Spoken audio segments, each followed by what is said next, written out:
चमकते Sitare presented by Essence infinite possibilities in association with Pritam a Babli Bhai creation. Areca, we innovate solutions. SSD Finance, in your interest always.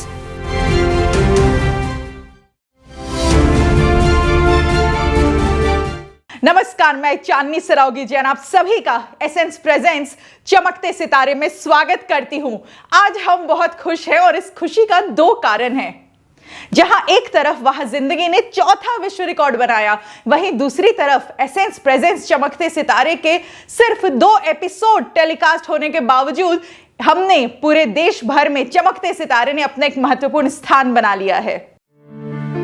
आसमां में हैं अनेक सितारे, पर उनमें से कुछ ही है जो कहलाते हैं चमकते सितारे।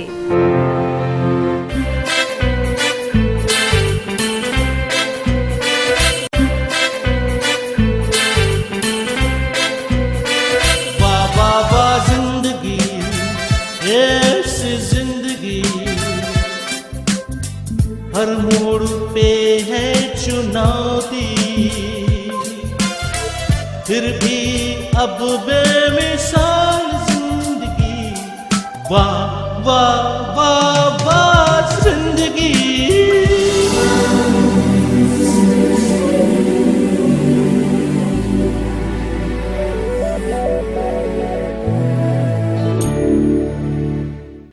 आज के इस एपिसोड में हम देखेंगे असम के गुवाहाटी के एक ऐसे व्यक्ति की आत्मकथा जिनका बचपन बेहद गरीबी में बीता, पर उसके बावजूद अपनी कड़ी मेहनत, लगन और संघर्ष से उन्होंने अपने आप को पूर्वोत्तर भारत के टेक्नोलॉजी के जनक के रूप में स्थापित कर दिया। तो चलिए आज हम एक खास मुलाकात करते हैं डेटा मिशन के founder and CEO Shri Pawan Kumar ji Agarwal से।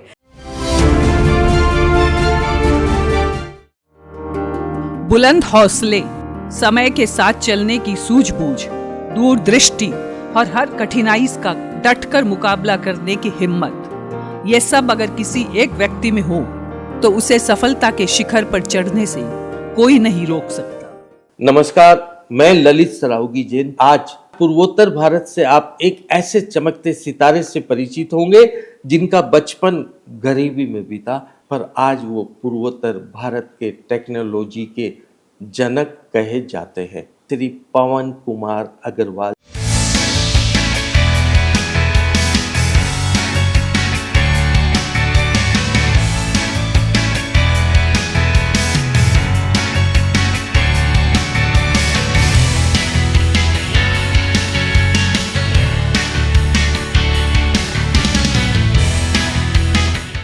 पवन जी, बहुत बहुत स्वागत है। 1962 में असम के छोटे से शहर जोरहाट से 20 किलोमीटर दूर एक छोटे से गांव में पवन जी का जन्म हुआ। पिता धनराज जी और माता गीता देवी अग्रवाल की आर्थिक स्थिति कमजोर थी। आपके पिताजी क्या करते थे? छोटी सी दुकान थी किराना की, जो होते हैं 100 स्क्वायर फीट में, वहाँ सब सामान रखते हैं। गाँव की दुकानें, वहाँ कपड़े भी रखते हैं, राशन भी रखते हैं, हार्डवेयर भी रखते हैं। छोटी डेली की 400-500 की बिक्री होती है, उसमें से उसने हम लोगों को गुजारा करके हम लोगों को पढ़ाया भाई लोगों। पवन और उनके 3 भाई विजय, संजय और राजीव सभी की प्रारंभिक शिक्षा जोरहाट में हुई।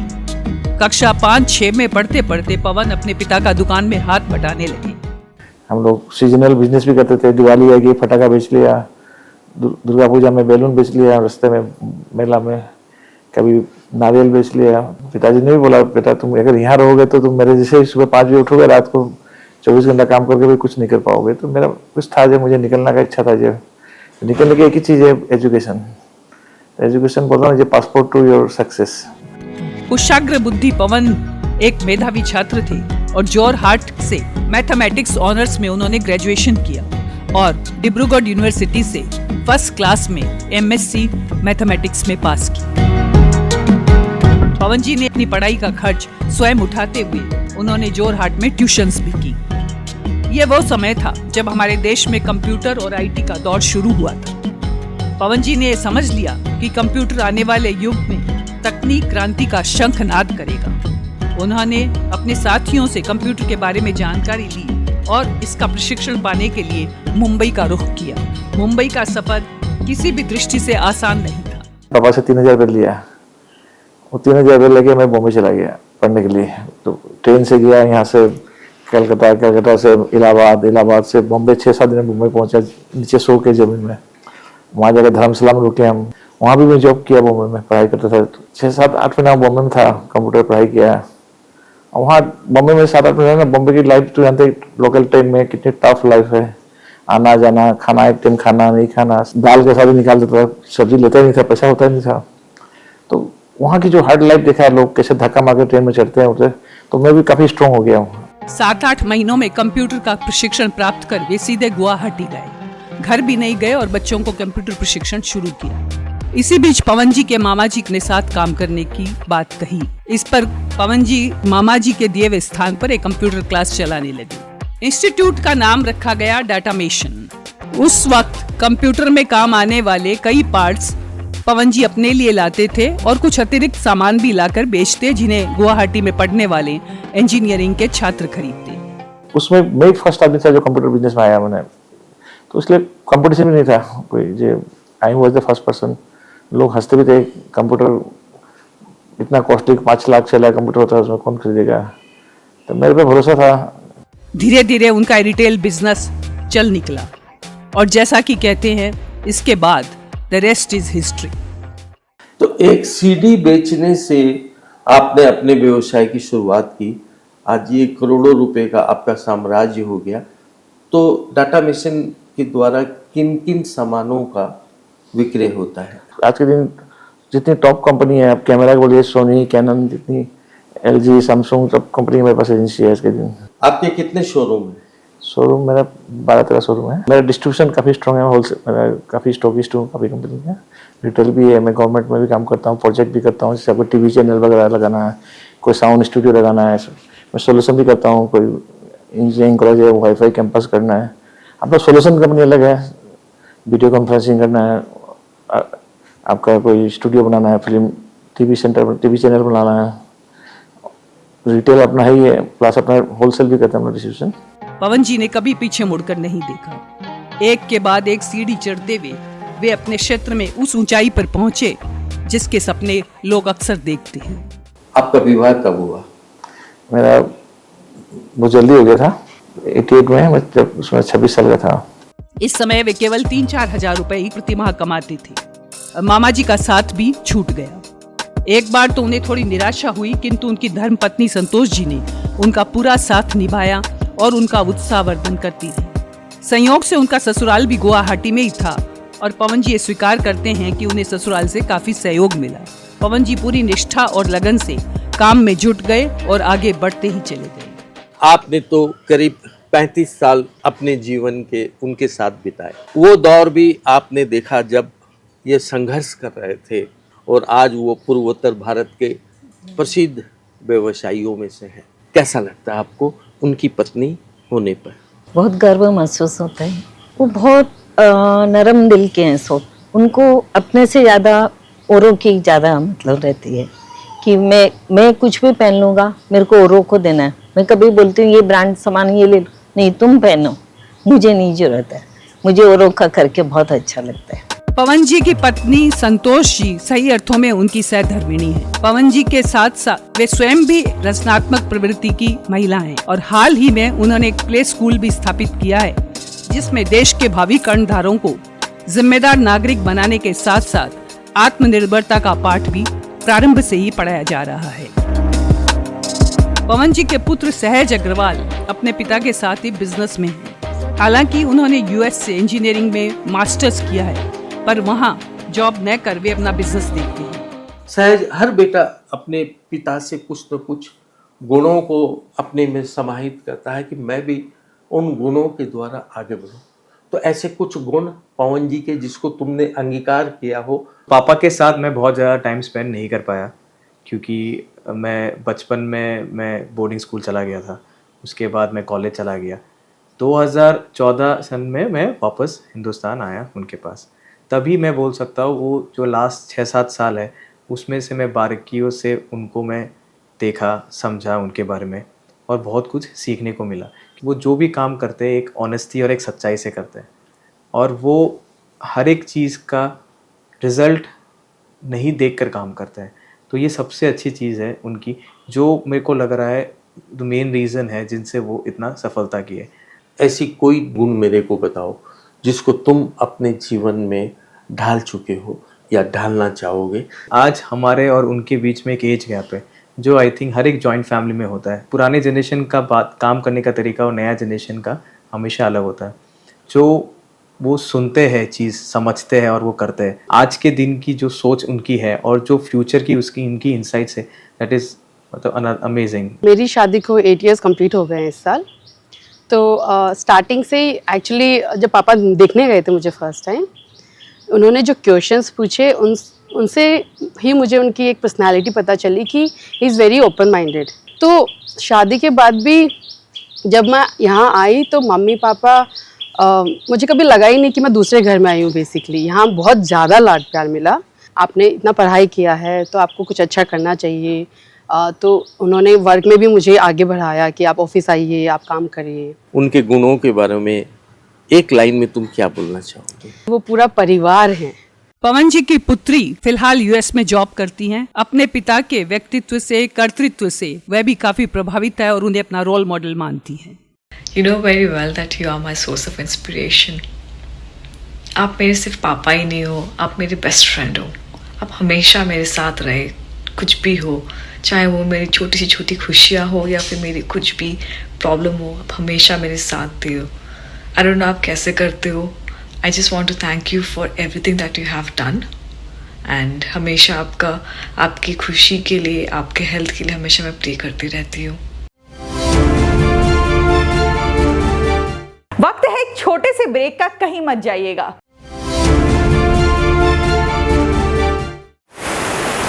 अट्ठाईस अगस्त 2011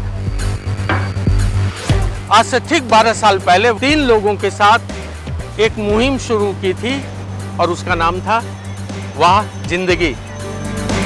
नमस्ते दोस्तों, मैं चांदनी सरावगी क्रिएशन वाह जिंदगी के इस पहले एपिसोड में आपका स्वागत करती हूँ। और देखते ही देखते ये कारवां आज लगभग 150 प्रत्यक्ष और अप्रत्यक्ष लोगों का बन चुका है।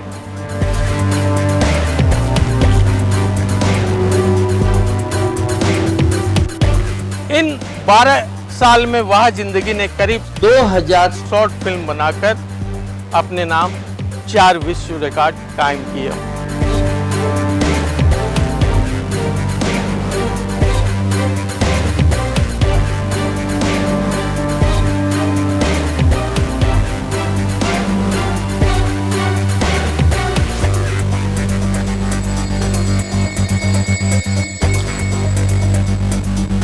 आपका साथ, भगवान का साथ हमें यूं ही मिलता रहे।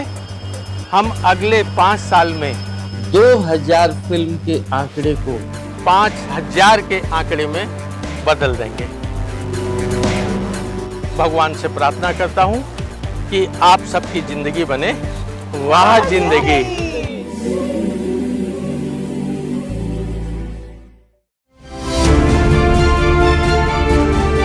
ब्रेक के बाद एक बार फिर से आप सभी का एसेंस प्रेजेंस चमकते सितारे में स्वागत है। तो चलिए आगे बढ़ते हैं और पवन जी के बारे में और कुछ जानते हैं। पवन जी, जैसा कि आपने बताया कि आप 4 भाई हैं, तो आपके बाकी भाई लोग क्या क्या करते हैं? 2 नंबर डॉक्टर हैं विजय अग्रवाल, 3 नंबर संजय अग्रवाल और 4 नंबर राजीव। कोई सामाजिक काम हो वो भी आप करते होंगे, ऐसे कुछ कामों के बारे में बताइए।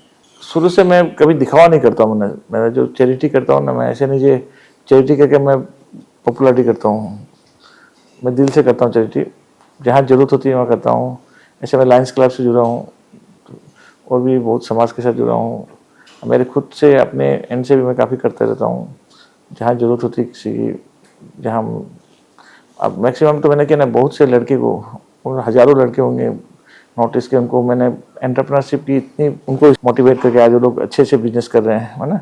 उनको एक लाइवलीहुड बना दिया। वो ज़्यादा चैरिटी होता है। Don't give him fish, teach him how to fishing. तो काफ़ी लड़के आज भी मैं जाता हूँ कहीं भी, 1-1 किलोमीटर आगे हमको लेने आते हैं कि उनकी लाइफ में हमने चेंज कर दिया है। आज उनको तुम करो, हम हैं पीछे से। यूं तो पवन जी का कोर बिजनेस आईटी ही है, किंतु अब ये अन्य क्षेत्रों में भी डाइवर्सिफाई कर रहे हैं। हाल ही में उन्होंने गुवाहाटी में एक शानदार होटल का निर्माण किया। ऑसम पैलेस नामक ये होटल गुवाहाटी के अग्रणी होटल्स में अपनी पहचान पहले ही बना चुका है।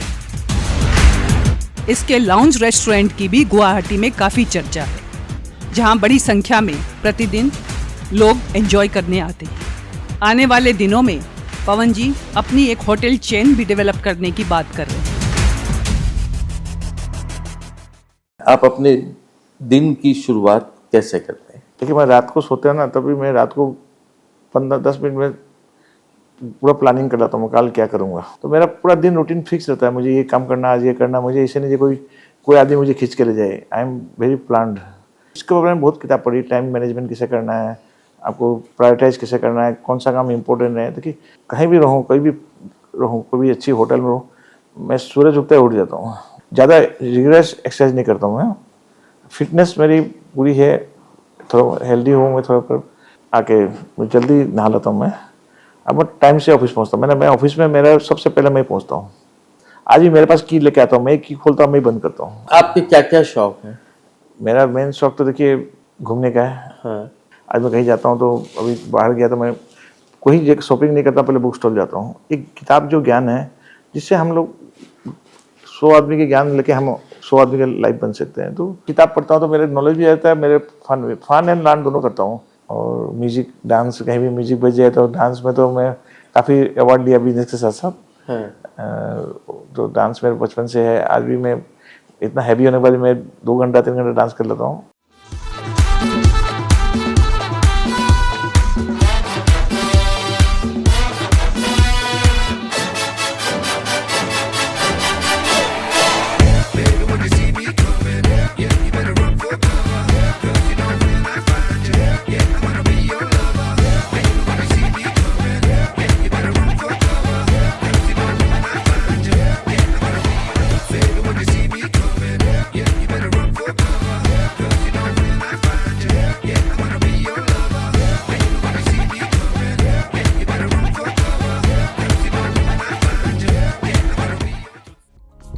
दुनिया के 60-70 देशों की यात्रा और जापान से लेकर यूएस, ऑस्ट्रेलिया, यूके, फ्रांस, अनेक देशों में उन्हें सम्मानित किया गया है। पवन जी, आपको तो अनेक जगह सम्मानित किया गया, तो कोई ऐसे विशेष पुरस्कार? विशेष पुरस्कार तो मेरे पिताजी है। आज पिताजी ने जो शुरू में हमको एक हार्ड वर्क के लिए एक बोला इंटेंशन ठीक रखो, कुछ जो सॉफ्टवेयर हमको दे दिया है, उसी के वजह से मैं आगे बढ़ाऊँ किया। आज दुनिया में हर कंट्री में मुझे बुला के वहाँ रिकॉग्नाइज किया गया। अब जापान से लेके यूएस में, न्यूयॉर्क में जब अवार्ड लेता हूँ, सोचता हूँ ये बच्चा एक टाइम रास्ते में बैलून बेचता था, आज न्यूयॉर्क में अवार्ड ले रहे हैं। पवन जी, आज आपके जीवन पे ये फिल्म बनी, आपके जीवन के बारे में मैंने जाना, और सच बोलूं तो मैंने भी बहुत कुछ सीखा है। ये सीख आपके जीवन से जब नई युवा पीढ़ी पे जाएगी तो मेरे को लगता है कि उनकी ज़िंदगी भी बन जाएगी वह ज़िंदगी। वाकई पवन कुमार अग्रवाल चमकते सितारे हैं। आप इस कार्यक्रम का हिस्सा बने, आपका बहुत बहुत धन्यवाद साहब। नमस्ते। सही अर्थों में पवन जी अपने आप में पूरा परिवार है, जो केवल पिता की ही नहीं, माता, भाई, बहन सबको अपने व्यक्तित्व में समेटे हुए है। पवन जी कहते हैं, ईश्वर सबका भाग्य लिखता है, आपको उसे कार्य रूप में परिणत स्वयं करना है। युवा पीढ़ी के लिए भी उनका संदेश यही है, सोच समझकर उद्यमी बनो, लीप ऑफ फेथ लो, परिश्रम करो, दूरदर्शिता से समय का निवेश करो। और यही वो बात है जिसकी वजह से वे अपने ऑपरेशन के दूसरे दिन से ही अस्पताल के बिस्तर से फोन के माध्यम द्वारा अपने काम में पुनः जुट गए। पवन अग्रवाल की ये कहानी एक साधारण से असाधारण बनने वाले आदमी की कहानी है, उसके आत्मविश्वास और परिश्रम की कहानी है। एक ऐसा व्यक्ति जिसने बचपन में घोर दरिद्रता देखी, गुब्बारे बेचे, पटाखे बेचे, किंतु इन संघर्षों में रहते हुए भी उच्च शिक्षा प्राप्त की, व्यवसाय शुरू किया और उसे सफलता के शिखर पर भी पहुंचाया। आज अपने संघर्ष की कहानी का उदाहरण प्रस्तुत करते हुए वे लोगों को मोटिवेट करते हैं, उन्हें एंटरप्रेन्योर बनने की शिक्षा देते हैं और पवन जी पर सही अर्थों में ये बात लागू होती है कि उन्होंने न केवल अपनी बल्कि हजारों लोगों की जिंदगी को बनाया है वह जिंदगी।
हमने देखा एक ऐसे चमकते सितारे की कहानी जिन्होंने यह साबित कर दिया कि जहां चाह वहां राह। हमारा आज का एपिसोड आपको कैसा लगा, दिए गए नंबर पर संपर्क करके हमें जरूर बताएं।